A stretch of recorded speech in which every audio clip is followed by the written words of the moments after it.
speaking. The last time I addressed the Republican Party of El Dorado County, we were a few weeks away from the historic election of 2010. And I want you to reflect back upon what we accomplished as a party and what we accomplished as a nation in 2010. That was one of the great watershed elections in all of American history. Remember the statistics? 63 U.S. House seats shifted from Democrat to Republican that single night.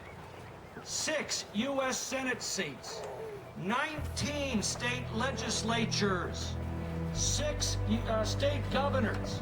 There were more than 700 legislative seats, all shifting that single night. How did we do that, particularly after all of the setbacks that we had suffered all through the 2000s?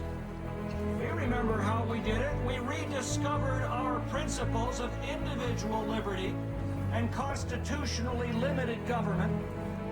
We applied those principles. We rediscovered Ronald Reagan's advice to paint those positions in bold colors and not hide them in pale pastels. You remember what happened during the 2 years that led up to 2010. House Republicans united around those principles. There was not a single Republican vote in the entire U.S. House of Representatives to squander nearly $1 trillion of our nation's wealth on the so-called stimulus, which, as we all know, has not stimulated the economy. It has stimulated the government at the expense of the economy. I believe there's only one vote in the entire U.S. House among Republicans for Obamacare, and he did not return in 2010. There were only a few votes for cap and trade.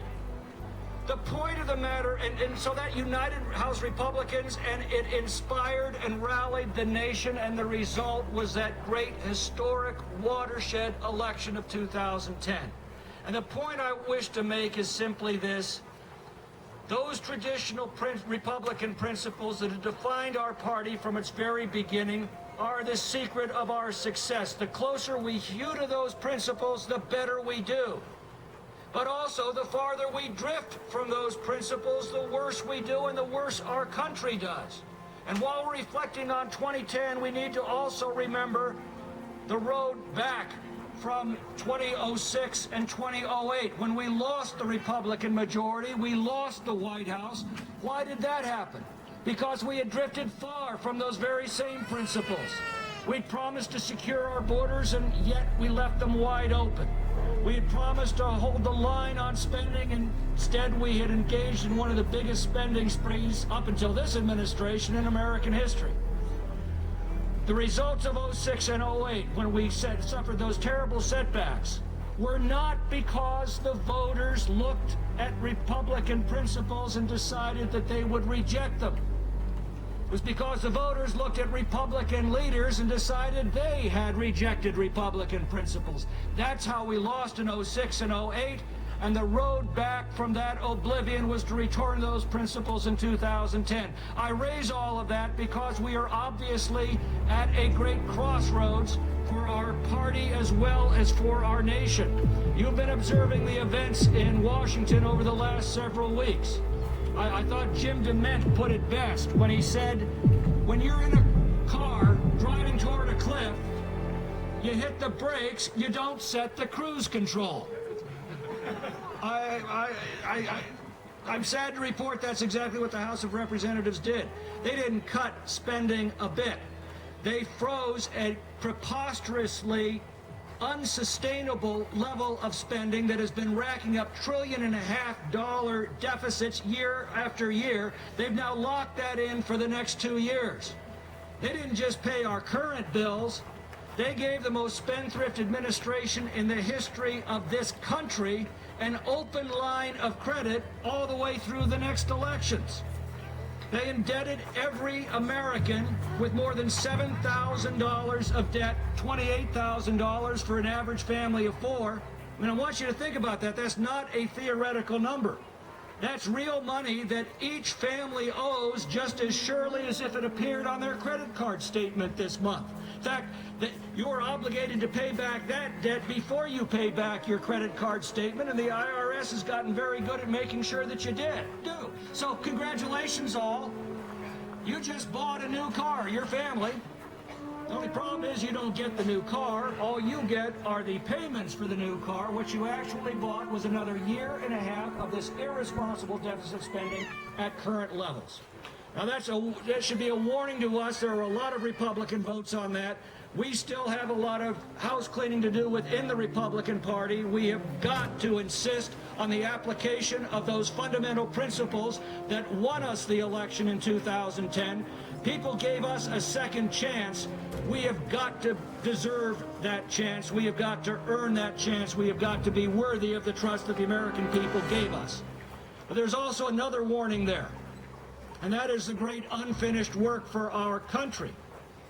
As we insist on a return to Republican principles by our Republican elected officials, let's not forget that the House of Representatives, under Republican leadership, not once but twice, sent to the Senate comprehensive plans that not only would have preserved our AAA credit rating, according to Standard & Poor's, not only would have put our country back on the path to a balanced budget, but both of those plans ultimately would have paid off the entire debt of the United States by the time that my kids, who are currently in college, are retiring themselves.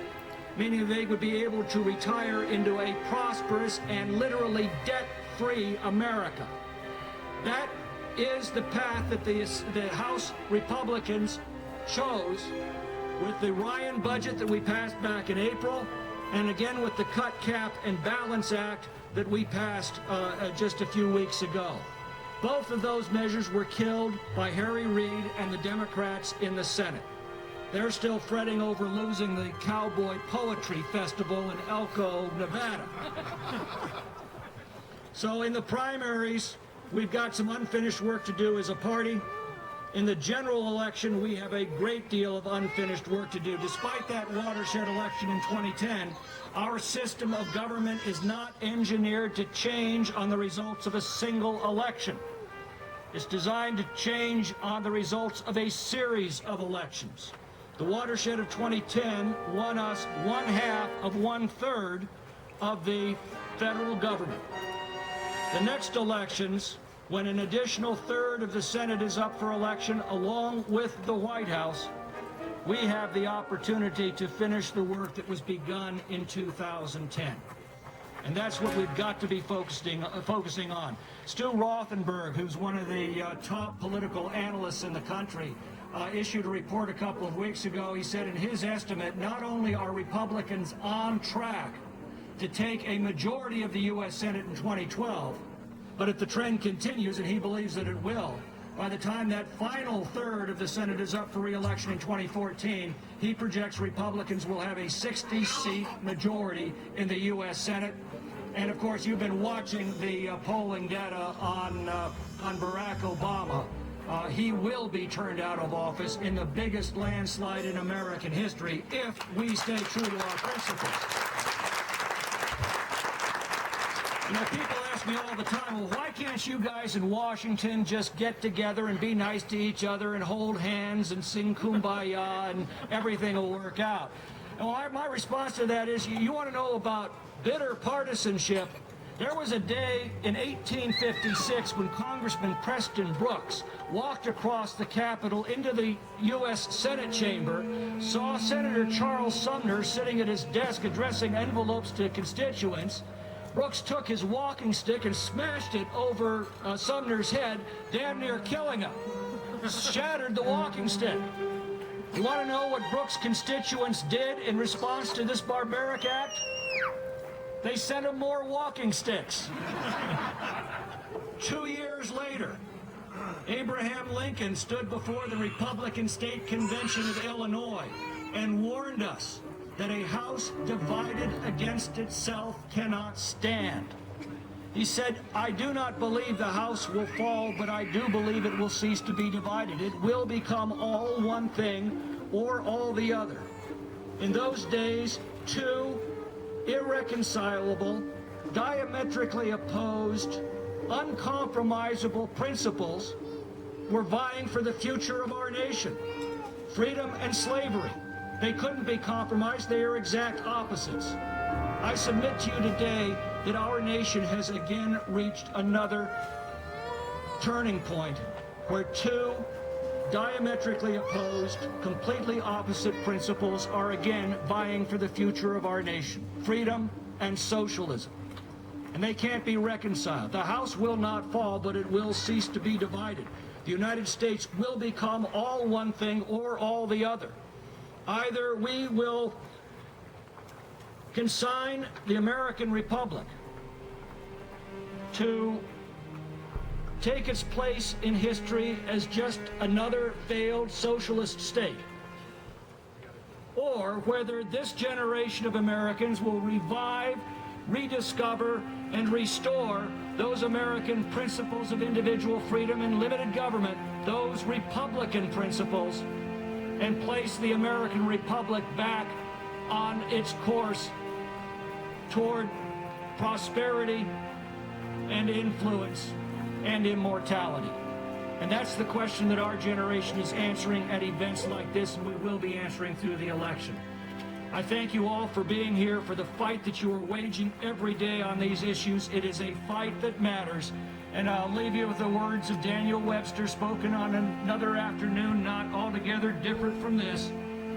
He said, "Hold fast, my friends, to the Constitution and to the Republic for which it stands. For miracles do not cluster. And what has happened once in 6,000 years may not happen again. Hold fast to the Constitution, for if the American Constitution should fail, there will be anarchy through the world." Thank you all very much.